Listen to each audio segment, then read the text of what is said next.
Now, your News 2 Storm Tracker forecast.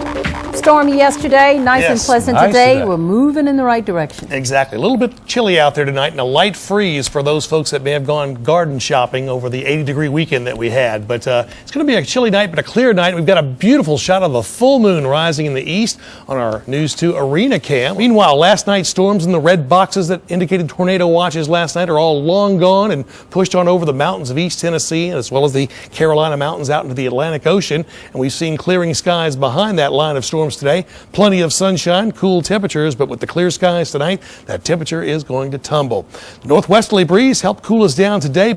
We'll hope it loses some of that rotation, but there's really no reason to think that it would, Davis, at this point. If you're east of I-65, you're just still in that setup for this squall line to have some rotation along its boundaries. Yeah, Andy Cordan gave us a great observation there a minute ago. I mean, he's never gotten to see something like that before, and he said it didn't look severe, but it looked so unusual, and it's right smack dab where we're seeing the rotation. Right. So it was a great observation for him to give us that it wasn't reaching the ground, but he let us know that, yes, there is a wall cloud there, it sounds like, and that could end up producing a tornado. We want to mention, as you were talking about, Lisa, Nashville, it's all east of Nashville now. We got rain in Nashville, but our severe weather threat for Metro Davidson County is pretty much over with as far as tornadoes. Well, in our part of the country, these supercell thunderstorms have a lot of rain associated with them. And some of that rain can actually wrap into the tornado. That's what causes our hook echo we talk about so much on News 2's Storm Tracker. But if enough rain can wrap into that tornado circulation, it actually has a cooling effect which could snuff out the tornado. But if the circulation aloft is strong enough, it may produce another one downstream. But on the right side of your picture, there's one lane there, and gosh, all those cars are hoping that water doesn't get any higher than it is already. It just might. It's climbing and getting higher, as we can see. You see that last car, now the water's up over the taillights. Yeah, those cars are all sideways. They're floating. It's off its wheels. Floating. Yeah. It's floating. It's turned on a 45-degree angle. It looks like there's a couple of cars in front of that, too, that have done the exact same thing. So goodness, even that truck's not going to Is that water moving? It is moving. Oh, yes, it's absolutely moving. moving. And you can see actually waves in the water. And those people that jumped out of their car and got to the other side, that's a good move, because if you stay on this side, you can get swept away. The barrier is holding the water back. Look at the car floating in behind it. It looks like it's upside down.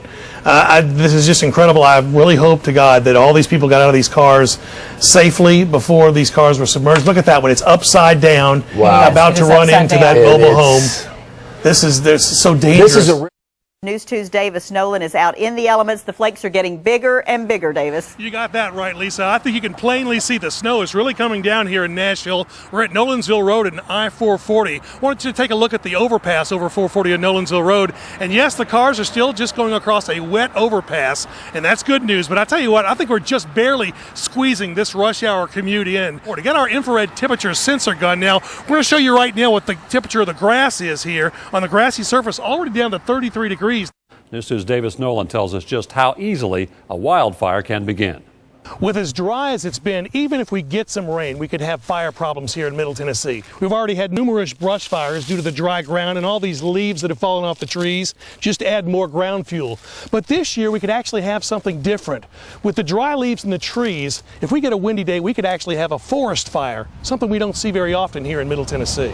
This year we have a situation where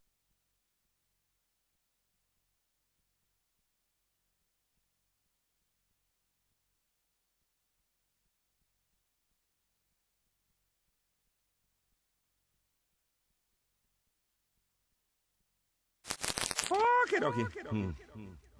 West Wing?